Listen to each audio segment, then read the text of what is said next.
Y estamos hoy en la parábola de los talentos. Quisimos ponerle un nombre y entendí que pues toda esta parábola nos ayuda a entender que es toda una vida productiva. Por eso le pusimos al tema claves bíblicas para una vida productiva. Estuvimos el miércoles hablando el reino de los cielos es tu decisión. Luego el domingo capacidad es poder, ¿verdad? Cuando nos están capacitando, lo que están haciendo es moviéndonos nuestro nivel de capacidad. Y decíamos que pues es importante que nos movamos de capacidad y dábamos 3 aspectos importantes de cómo mover nuestro nivel de capacidad. Espero haya ayudado y de esa manera pues estamos caminando con el tema número 3, que es el negocio de ganar o perder.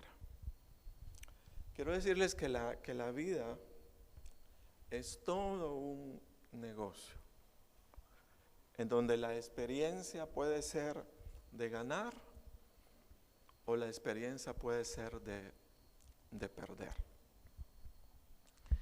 En la familia, en el negocio, en la iglesia, en el lugar de trabajo, en todos los lugares, fíjese, sin excepción, vamos a decir que para salir adelante siempre nos toca elegir o decidir sobre diversas situaciones.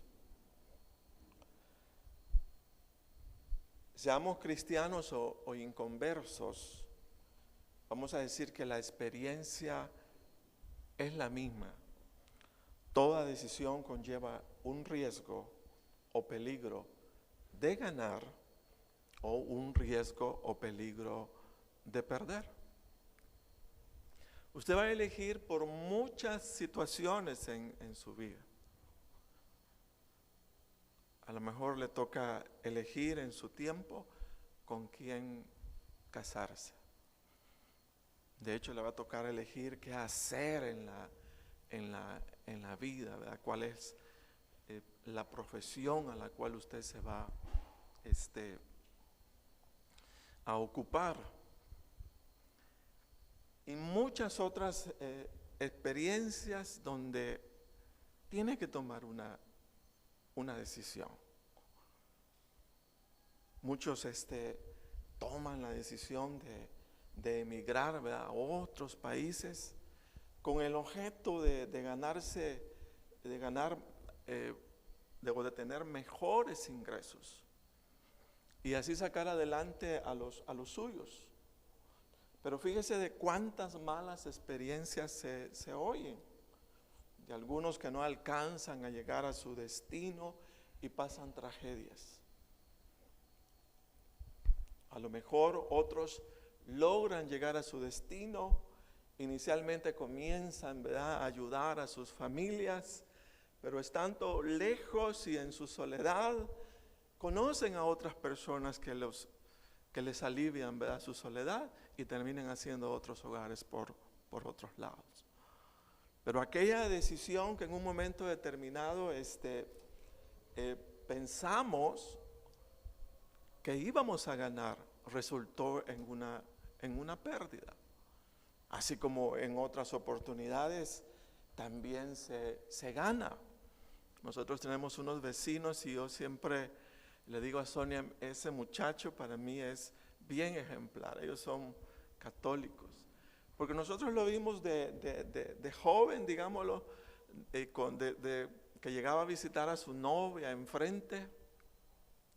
Estaba en el INSS el muchacho y bueno, eran novios, ¿no?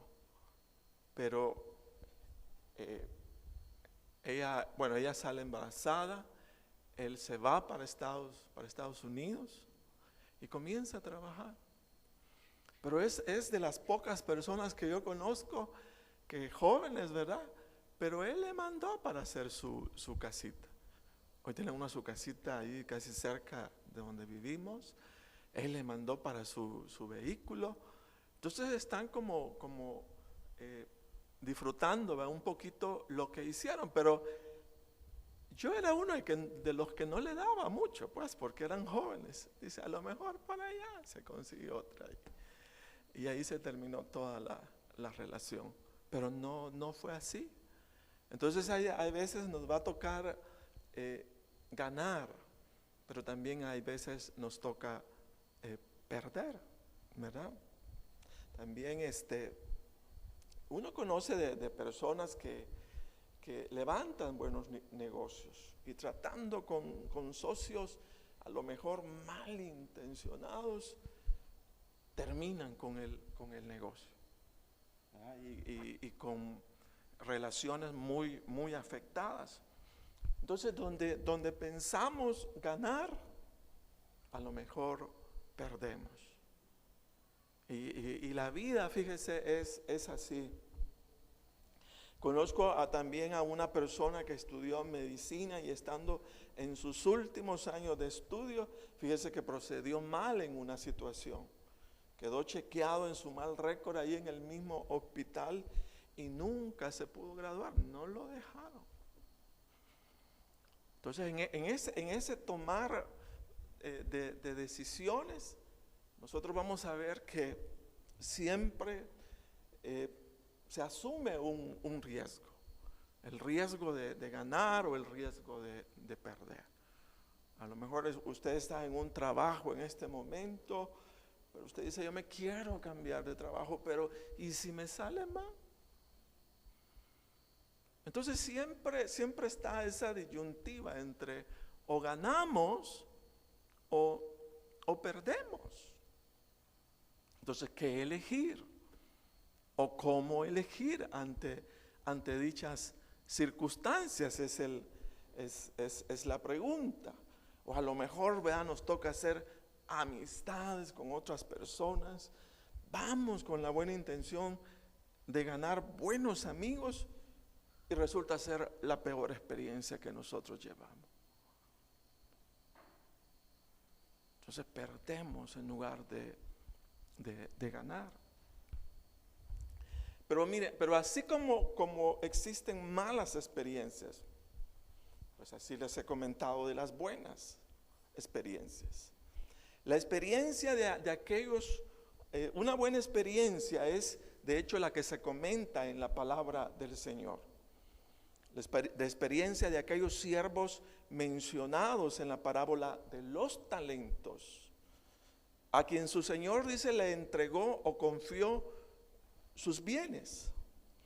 Y dice que dicha experiencia fue tal que cuando dos de los siervos, se atrevieron a negociar los bienes de su Señor, resultó que habían ganado el doble de lo que Él les había confiado. Entonces ellos recibieron, ¿verdad?, una riqueza confiada por su Señor, y al tenerla en sus manos, ellos se atrevieron a ir y negociaron. Y dice que ganaron en lugar de perder. No así, dice el tercer siervo, quien por el miedo a perder lo que se le había confiado, fue y enterró los bienes de su señor. Entonces vamos a leer para tener un panorama más claro de lo que nos dice la parábola al respecto, hablando del negocio de ganar y de perder. Si leemos juntos San Mateo 25:14, vamos a leer lo siguiente. Dice, porque el reino de los cielos es como un hombre que yéndose lejos, llamó a sus siervos y le entregó sus bienes. A unos dio 5 talentos y a otros 2 y a otro 1 y a cada uno, dice, conforme a su capacidad, y luego se fue lejos. Y el que había recibido 5 talentos fue y negoció con ellos y ganó otros 5 talentos. Asimismo, el que había recibido 2 ganó también otros 2. Pero el que había recibido 1 fue y cavó en la tierra y escondió el dinero de su señor. Cada acción o decisión de la vida, repito, conlleva un riesgo o peligro. El peligro de ganar o el riesgo o peligro de perder. Pero fíjese que la acción o determinación, en este caso de los siervos de la parábola, de atreverse o a aventurarse a probar, dice que esa actitud fue elogiada por el Señor, dueño de los bienes, porque fue, fíjese bien, en recompensa a esa actitud que ellos vieron ganar y no perder, comparado con la reprensión o regaño que recibió aquel siervo que, dominado por el miedo, huyó al riesgo o atrevimiento, eligiendo esconder los talentos de su señor. Ahí está básicamente enfocado para mí el punto principal. Estamos tomando una decisión, pero esa decisión conlleva un riesgo, el riesgo de ganar o el riesgo de perder. Pero lo que quiero que veamos es que el reconocimiento del Señor vino sobre aquellos, fíjese bien, que se atrevieron. Ese es el punto. Ahí enfoquémonos en el atrevimiento. Déjeme decirle que parte de la vida es el atrevimiento. Es el atreverse o tener el valor para dominar o manejar confiadamente la incertidumbre que genera aquello que nos es desconocido. Porque el mayor dilema, fíjese bien, respecto a tomar una decisión en relación a algo es que no sé qué es lo que me va a pasar. Entonces la pregunta que viene es, ¿y qué pasaría si me va mal? Entonces mejor no tomo ninguna decisión. Y hay muchas situaciones, muchos planes, muchos proyectos, fíjese bien, a lo mejor frustrados en nosotros, precisamente porque en lugar de asumir una actitud confiable, le hemos dado más fuerza al miedo o al temor. Por eso decimos que parte de la vida en esa disyuntiva entre ganar o perder, lo que el Señor elogió fue el atrevimiento o el valor. Eso significa que yo voy a tener, hermano, que atreverme a asumir valor cuando se trata de tomar decisiones, fíjese bien, y confiar en el nombre del Señor. ¿Verdad? Mire, uno no sabe, por ejemplo, uno decide casarse, pero usted no sabe si el cónyuge realmente le va a salir bueno o le va a salir malo. Gracias a Dios a mí me salió muy, muy bien. Valga. Pero hay un riesgo, fíjese bien. Hay un riesgo. Usted va a iniciar su negocio y dice, pero ¿y si me sale mal?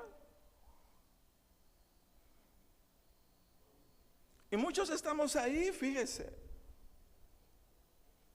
Pero déjeme decirle que esa mala actitud, porque vamos a decir que es mala actitud, de falta de valor para emprender o hacer las cosas que se espera que hagamos, déjeme decirle que también es causa de molestia o enojo para el Señor. El Señor no solamente se va a enojar porque estamos practicando el pecado, aunque de hecho dice la palabra que los cobardes, ¿verdad?, no van a heredar el reino de Dios. El Señor nos está llamando al valor para tomar decisiones. Y sobre todo al valor para tomar aquellas decisiones que tienen un riesgo. Y ese riesgo, fíjese bien, tiene que ver con aspectos de aquella situación que nos son desconocidas. Y que como no conocemos qué es lo que va a pasar, qué es lo que va a suceder, entonces mejor no me atrevo. Y esa actitud de mejor no me atrevo, fíjese, fue la que dio lugar a que el siervo malo fuera reprendido por su Señor.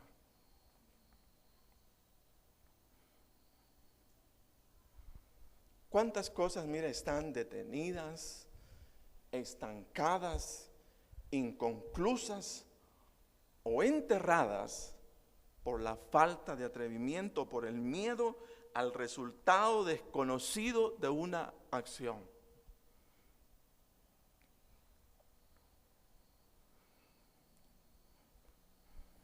Cuando se han tenido malas experiencias en el pasado, en situaciones o áreas de la vida, nos cerramos a nuevas experiencias, eligiendo nunca volver a intentarlas o desearlas por el miedo a pasar las mismas experiencias negativas del pasado. Yo recuerdo que cuando yo inicié a manejar, Sonia ya sabía, ella me andaba llevando de chofer para todos lados y yo dije, no, tiene que cambiar esto, no puede ser. Y una mañana, viviendo allá en Santa Tecla, ya comenzaba a medio tomar el vehículo. Y como a las 6 de la mañana le dije, mire, voy a ir a practicar. Y sacando el vehículo estaba cuando choco con el poste, Dios, el poste. Y yo me bajé y yo dije, nunca más vuelvo a tocar un vehículo. Porque me dolió aquella mala experiencia, más que todo el mundo salió a ver qué había pasado con el carro que no lo podía mover ahí en el momento. Pero yo quiero preguntarte en esta noche, ¿cuántos choques en tu vida has tenido que te han dejado una mala experiencia? Y por tal experiencia, a lo mejor usted ha dicho, yo nunca vuelvo a intentar hacer esto. Y estamos frenados, estamos paralizados, estamos estancados, tenemos situaciones inconclusas, precisamente porque ya no queremos atrevernos. Entonces déjeme expresarle, no a manera de positivismo, ¿verdad?, como lo escucháramos a lo mejor en un seminario común y corriente, sino en el énfasis de que fue precisamente esa actitud la que llevó al siervo malo a esconder sus dones, sus talentos, y que fue esa actitud la que el Señor le reprendió.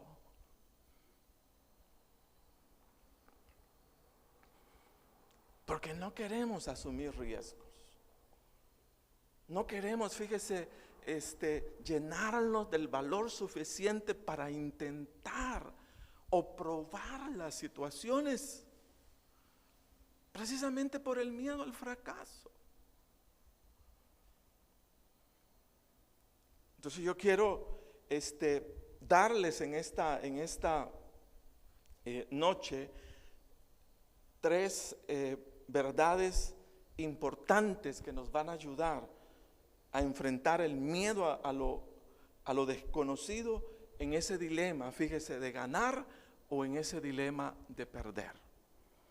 Porque como hijos de Dios, digo, estamos aprendiendo, y nuestra idea es, o la idea más bien es, volvernos en personas productivas como el Señor lo desea de cada uno de nosotros. Entonces, ¿cómo enfrentar el miedo a lo desconocido en el dilema de perder o de ganar? ¿Cómo salir de esa situación? Número 1, mire, entender que el Dios de los cristianos, el Dios suyo y el Dios mío, es un Dios que no pasa incertidumbre, como nosotros. Y pasamos incertidumbre porque hay áreas desconocidas, hay resultados que nosotros no lo sabemos, y como tal entramos en ansiedad porque no sabemos qué es lo que va a pasar.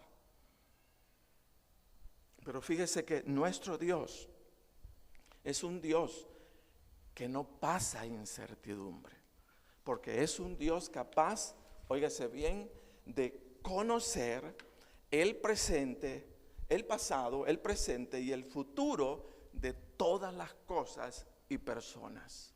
Por eso el Señor no está nervioso.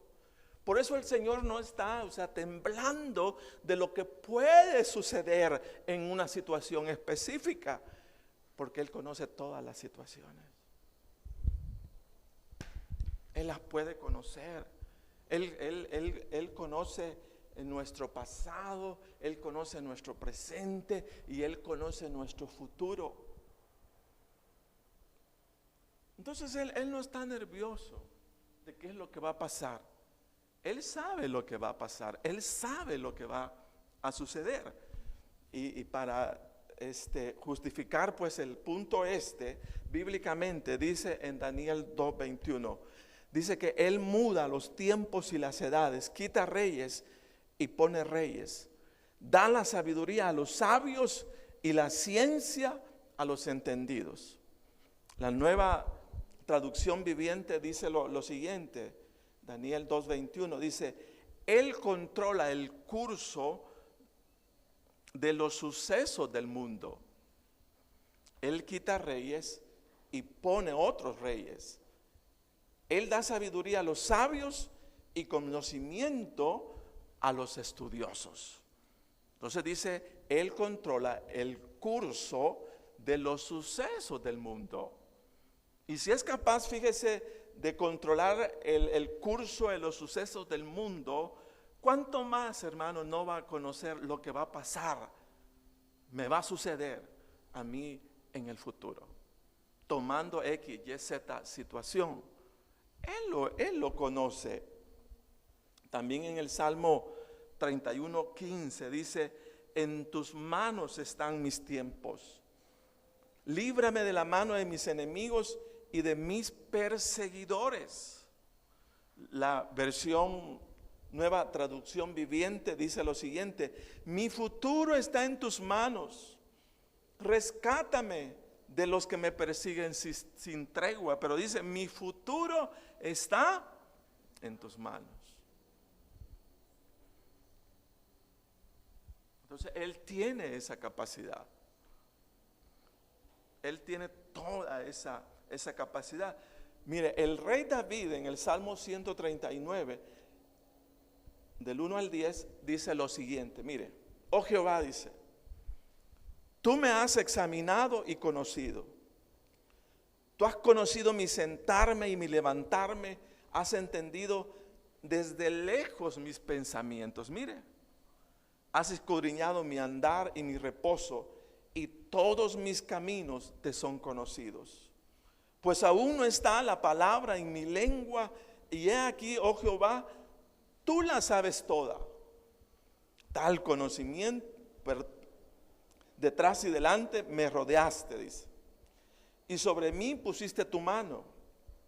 Tal conocimiento es demasiado maravilloso para mí. Alto es, no lo puedo comprender. Y luego dice, ¿a dónde me iré de tu espíritu? ¿Y a dónde huiré de tu presencia?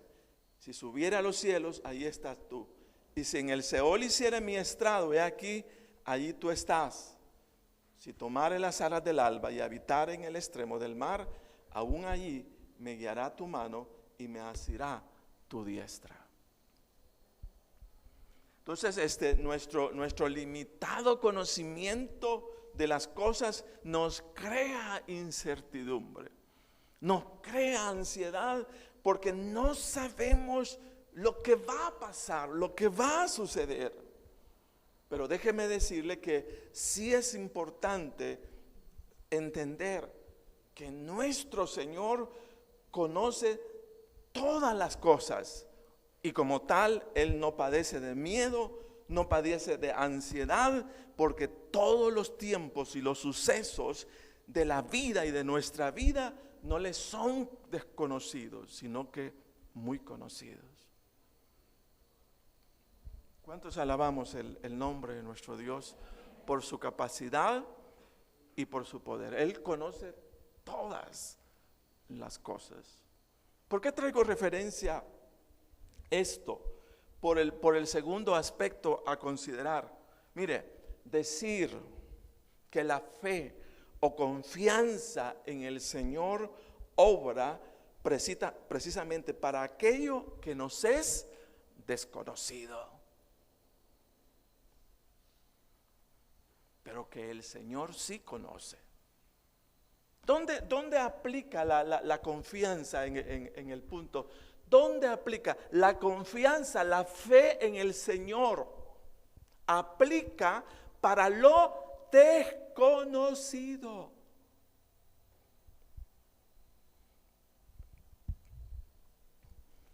Porque eso es lo que crea mayor incertidumbre en el hombre o en el ser humano.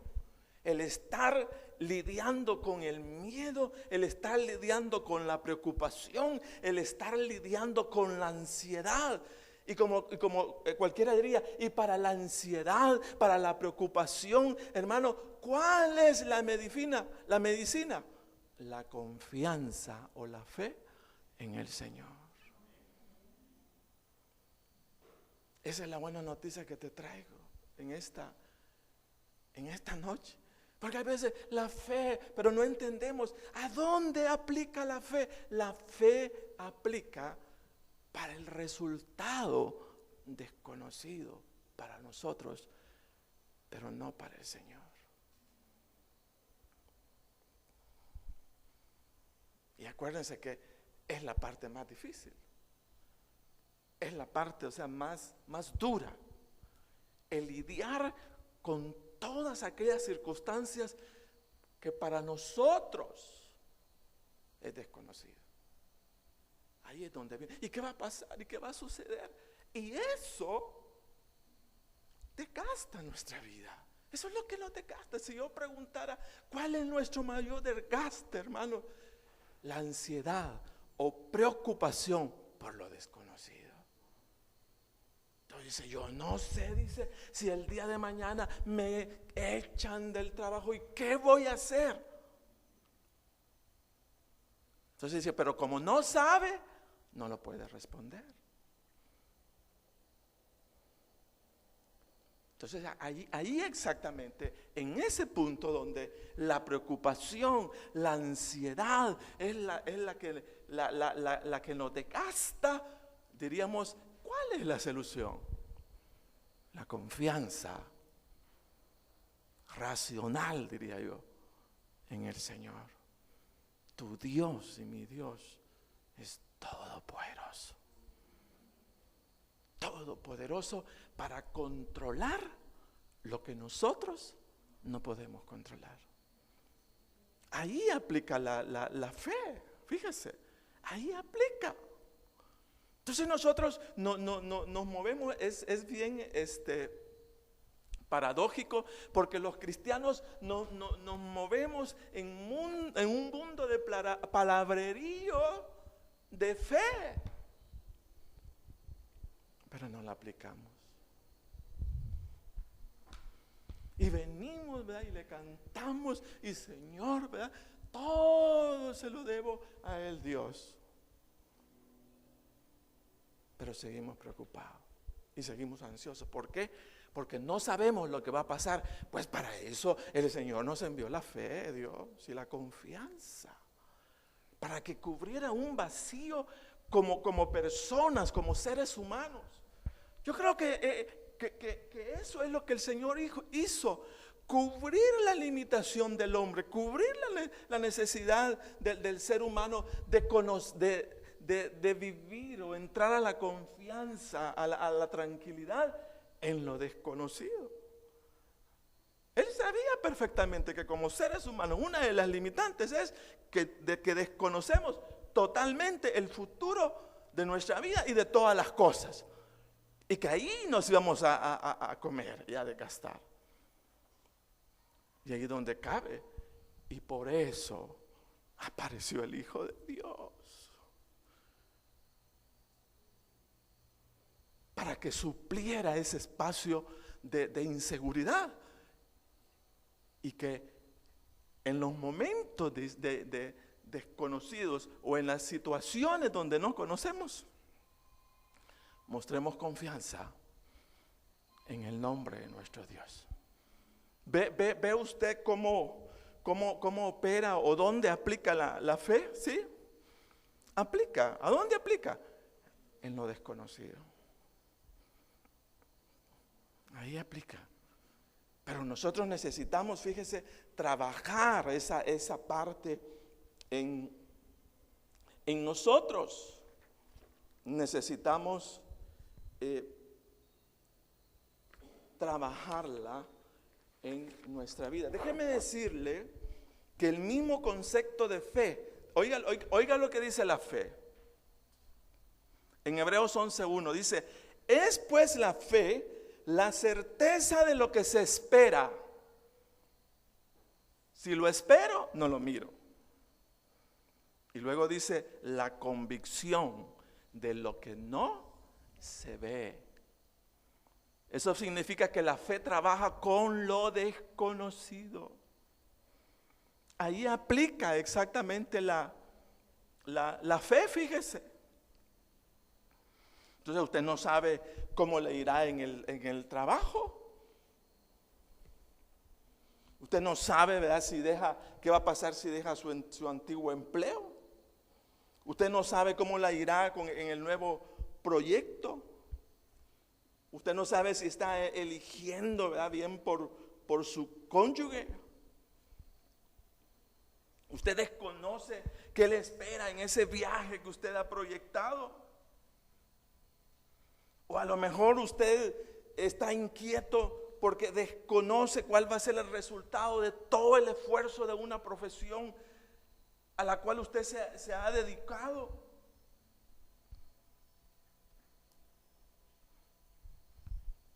¿Verdad? Muchas cosas desconocidas. Pero vino el Señor para suplir ese espacio en nosotros. Y que tuviéramos confianza en Él, que aunque no conocemos, Él tiene la capacidad para bendecirnos y hacer que las cosas que emprendamos nos salgan adelante en el nombre de Jesús. Sí me doy a entender. Entonces, por su poder de conocimiento, por su omnisciencia, por su omnipresencia, por ser todopoderoso, nuestro Dios es un Dios en el cual podemos confiar para todas las cosas. Entonces ahora, para que todo, fíjese, nos salga bien cuando estamos emprendiendo y nos vamos a enfrentar a lo desconocido, es importante practicar lo que dice el Salmo 37:5. ¿Qué dice el Salmo 37:5? Dice: encomienda a Jehová tu camino y confía en Él y Él hará. Luego Proverbios 16:3 dice: encomienda a Jehová tus obras y tus pensamientos serán afirmados.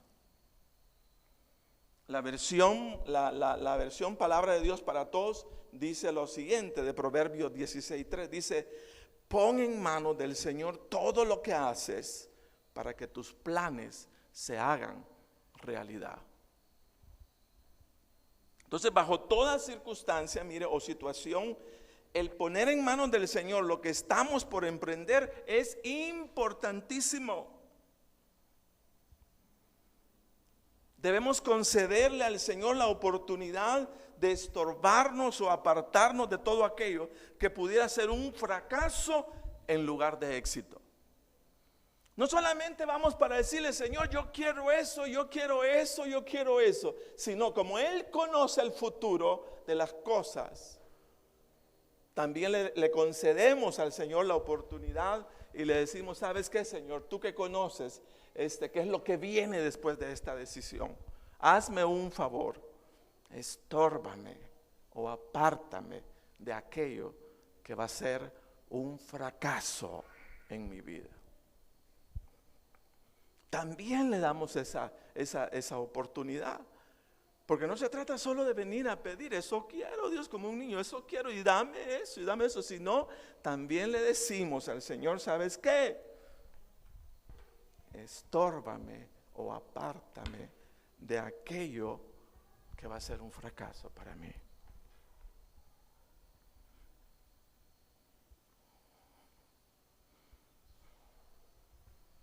Porque mire, qué duro es el fracaso. Qué duro es destruirse aquello que imaginamos sería un éxito. Qué duro es. Mire, yo he visto en el tiempo acá en la iglesia cómo Dios prepara el corazón muchas veces de hermanas cuando en el futuro lo que les viene es el divorcio o la separación con esposos con los cuales han estado hasta 40 años.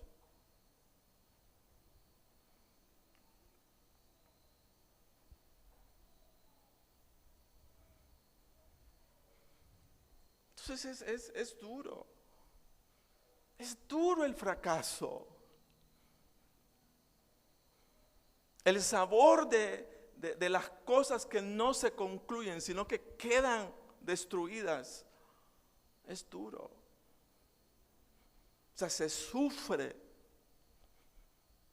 Por eso es importantísimo tener en cuenta esto, que aunque tenga fe para hacer las cosas, siempre es importante decirle: Señor, apártame o estórbame de aquello que para mí en el futuro va a ser un fracaso.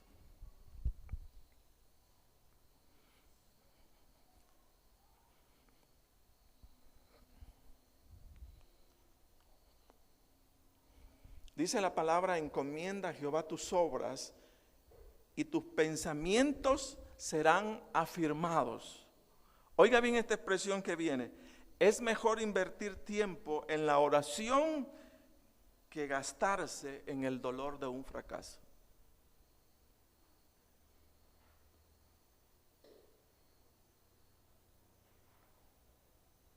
Es mejor invertir tiempo en la oración, encomendando nuestros caminos al Señor, que gastarse en el dolor de un fracaso.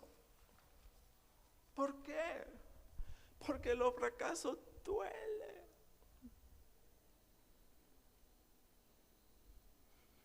Y el Señor no quiere que los vivamos. Entonces, si el Señor nos aparta, nos aleja de proyectos, de situaciones, es mejor entender que es la perfecta voluntad del Señor. Amén. Y número 3, entonces estamos entrando a lo desconocido. ¿Cómo pasar o enfrentar lo desconocido? Primero, entendiendo para mí mismo que nuestro Dios tiene toda capacidad. Segundo, entender que la fe obra precisamente para lo desconocido. Ahí obra la fe. Y tercero, entender que la obediencia, mire, a la palabra del Señor es la acción más segura, confiable, cuando se trata de caminar con éxito en medio de la incertidumbre o lo desconocido de la vida. Dice la palabra del Señor, mire, en Isaías 55:10, porque como desciende de los cielos la lluvia y la nieve, y no vuelve allá, sino que riega la tierra y la hace germinar y producir, y da semilla al que siembra y pan al que come, así será mi palabra que sale de mi boca. No volverá a mí vacía, sino que hará lo que yo quiero y será prosperada en aquello para que la envié. Entonces la palabra del Señor, déjeme decirle, la palabra de Dios no ha sido hecha para el fracaso, sino ha sido hecha para la prosperidad de nuestra vida. Cualquiera sean las circunstancias por las que la palabra, fíjese, del Señor le toque atravesar, no hay manera que nadie frustre el destino para el cual la palabra fue enviada. Veámoslo un poquito más de cerca. Cuando el Señor nos manda y dice en su palabra, no tendrás dioses ajenos. No tendrás dioses ajenos. Si viéramos competir a un inconverso en su idolatría y a un hijo de Dios que ha puesto su mirada en el Dios Todopoderoso, y nos hiciéramos la pregunta, si ellos compitieran, ¿quién cree usted que va a ganar? El que puso su confianza en el Dios Todopoderoso. Me doy a entender, ¿verdad? Y eso me traía a la mente y no lo había pensado cuando el profeta Elías dice que fue desafiado por los 450 sacerdotes del dios Baal, ¿verdad? Y que él les puso un desafío y les dijo, está bien, pongamos este altar, echémosle agua y ahora clamemos al Dios, a su Dios, y yo voy a clamar a mi Dios. Y dice que los 450 sacerdotes de ese Dios, ¿verdad?, con minúscula, comenzaron, dice, a clamar, y que descienda fuego, y que descienda fuego, y comenzaron, dice, hasta a herirse y rasgarse y hacer todo tipo de esfuerzo buscando que su Dios les respondiera. Y dice que Elías, ¿verdad?, de una manera hasta sarcástica les dijo, a lo mejor su Dios está ocupado, a lo mejor su Dios algo lo distrajo, por eso no les responde.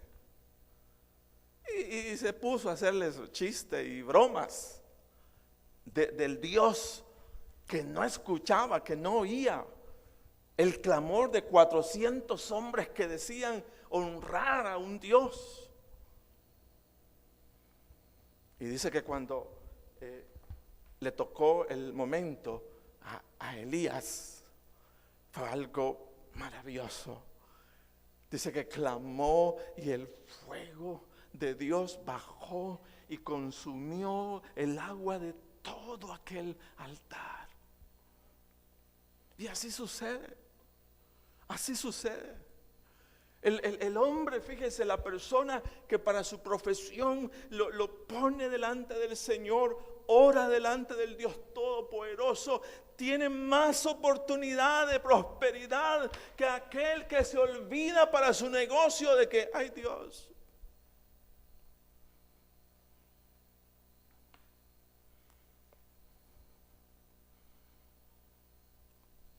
Estoy recordando a William Colgate, de las pastas, ¿verdad? Colgate, cuando dice que lo que cuentan de él, de un niño que andaba con una su cajita vendiendo jabones.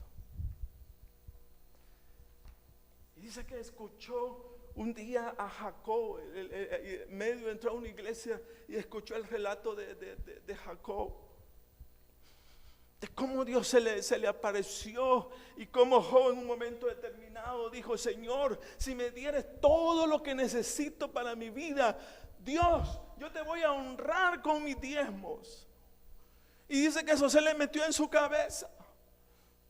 Una sola palabrita, fíjese bien, una sola palabra apoyada o fundamentada en lo verdadero que es el Señor, puede cambiar nuestra vida. Y dice que William Colgate se fue con ellos. Luego le dieron la oportunidad de ir y trabajar en jabones. Y luego dice que comenzó su negocio, pero todo ella, diezmo, mi diezmo, mi diezmo. Y hoy, ¿dónde no se escucha de William Colgate?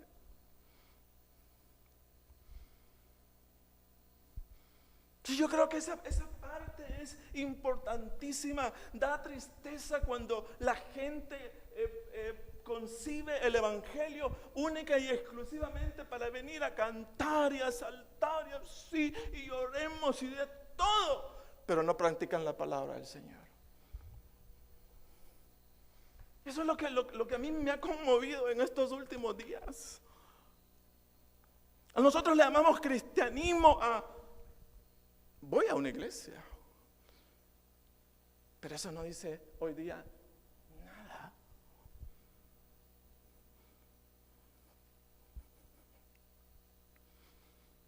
Me contaba alguien de una expresión de Alex López, que dice, platicando: a mí no me interesa que me llamen profeta, a mí no me interesa que me llamen maestro, a mí no me interesa que me llamen pastor, a mí no me interesa que me llamen apóstol, dice él. A mí lo que me interesa es que la gente diga que soy un discípulo de Cristo Jesús. ¿Sí? Eso es lo que interesa.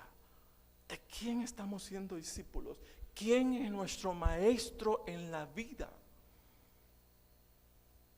¿Quién es nuestro maestro? Pero no acá. ¿Quién es nuestro maestro en todo nuestro caminar de todos los días? ¿Quién es nuestro maestro? ¿A quién estamos siguiendo?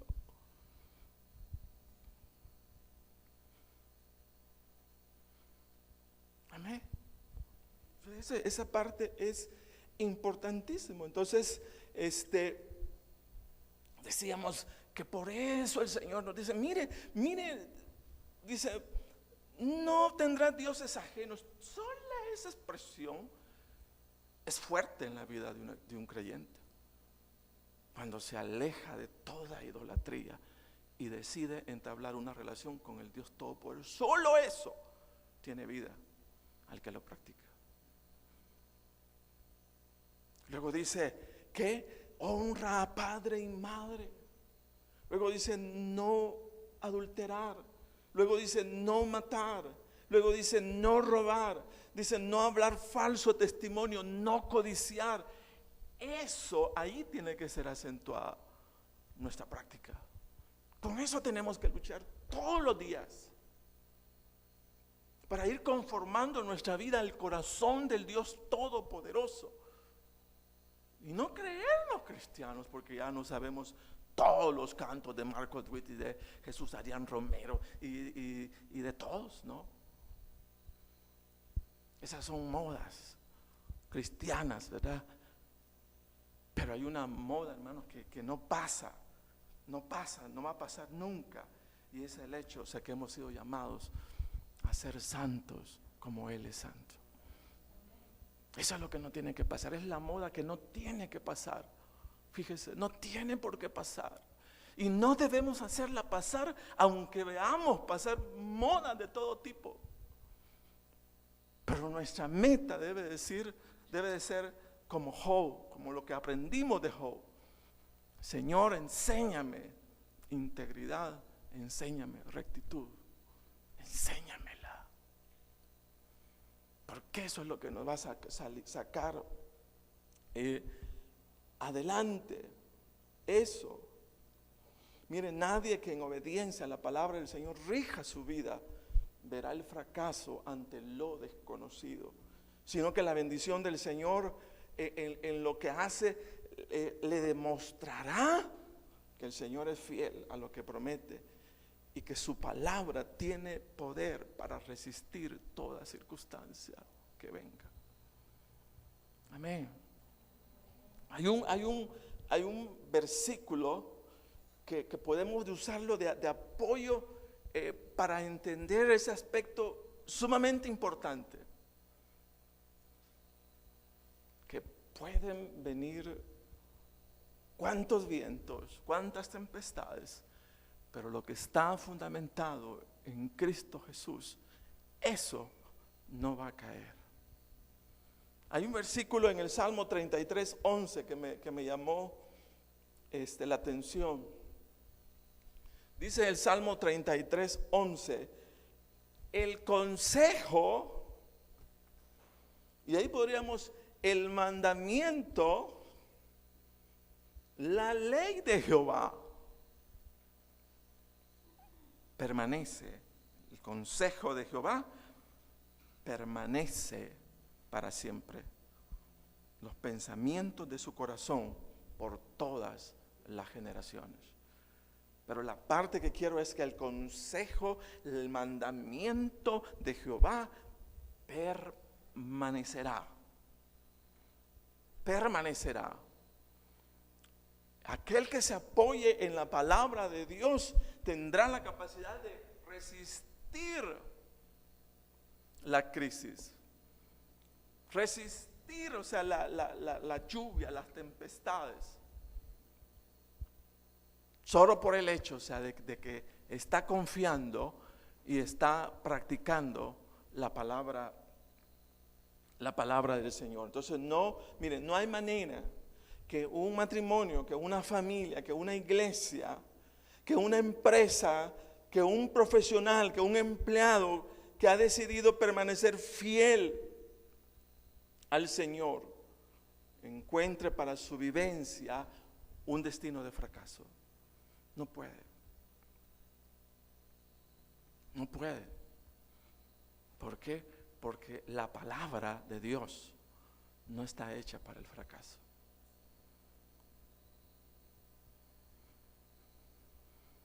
A lo mejor pues tambaleemos. A lo mejor sintamos como que, pero no se va a caer.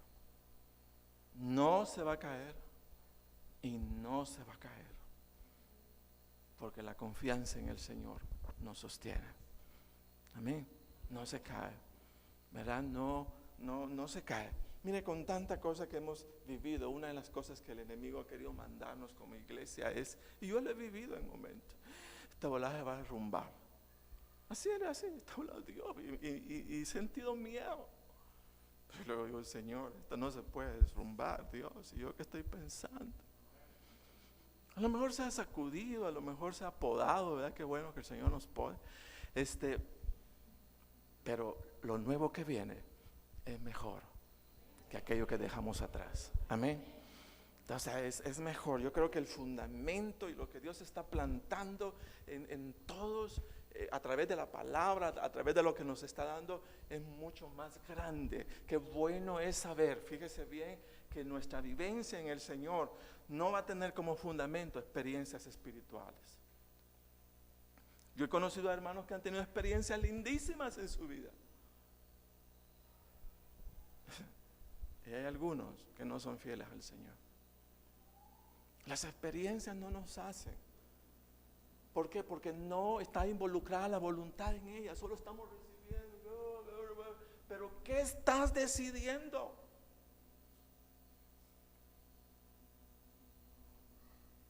Nuestra voluntad nos involucra cuando estamos ahí. Solo estamos recibiendo y gloria a Dios porque yo sé que he recibido. Yo no voy a negar que Dios viene y da el reposo y a lo mejor descanso, esto y lo otro. Pero no involucra nuestra voluntad. Solo es la frescura de Él llegando a nuestra vida. Hasta ahí nomás. Pero si quiere haber crecimiento, si quiere haber un desarrollo en nuestra vida, no basta una experiencia espiritual. Tenemos que decidir sobre las leyes, sobre los mandamientos del Señor, ¿qué vamos a hacer nosotros con ellas? A partir de ahí podemos crecer en el Señor. Y culmino, hermanos, recordando lo que el Señor le dijo a Josué. Le dijo, oiga bien, nunca se apartará de tu boca, este libro de la ley, nunca se apartará de tu boca, sino que de día y de noche meditarás en él. Mire, medita, meditemos en la palabra, leamos y quedémonos ahí, y que dice, y mire, cosa lindísima, cómo comienzan a venir los pensamientos, a aclararse las circunstancias, las situaciones, y yo no miraba esto. Eso es lo más lindo. Si algo me gusta de todo eso es como el Espíritu Santo trabaja, como el Espíritu comienza a dar luz, a traer luz de su palabra para hacernos fuertes. Mire, ayer me entregó Daniel unas hojas y me dice, papi, léelo, esto es lo que el Señor me ha dado. Y comienzo a leerlo. Y hay una revelación de la palabra del Señor admirable. Yo no entendía cosas, ahí no las entendí, las entiendo porque Él me las está explicando. Ahí.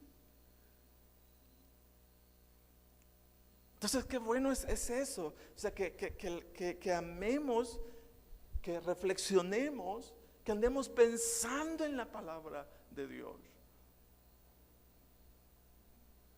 Eso va a traer vida, pero ya termino. ¿Qué dijo? Dice, porque nunca se apartará de tu boca este libro de la ley, sino que de día y de noche meditarás en él para que guardes y hagas conforme a todo lo que en él está escrito.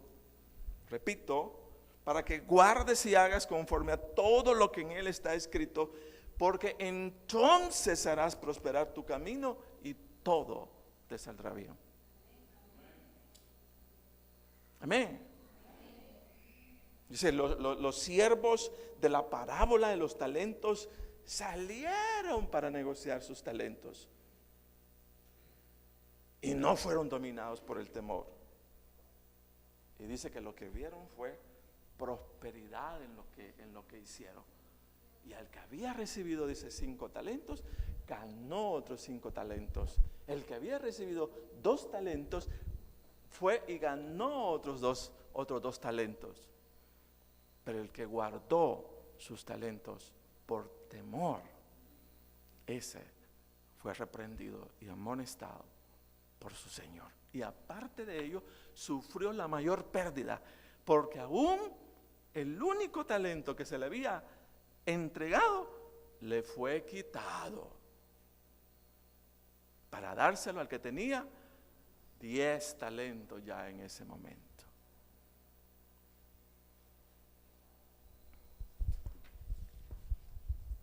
La vida es un negocio de ganar o perder. Pero el Señor quiere, hermanos, que ganemos en el nombre de Jesús, que nos atrevamos, que fundamentemos nuestra vida en la palabra y que vayamos para ganar todos los talentos que el Señor permita que ganemos en la vida. Póngase de pie.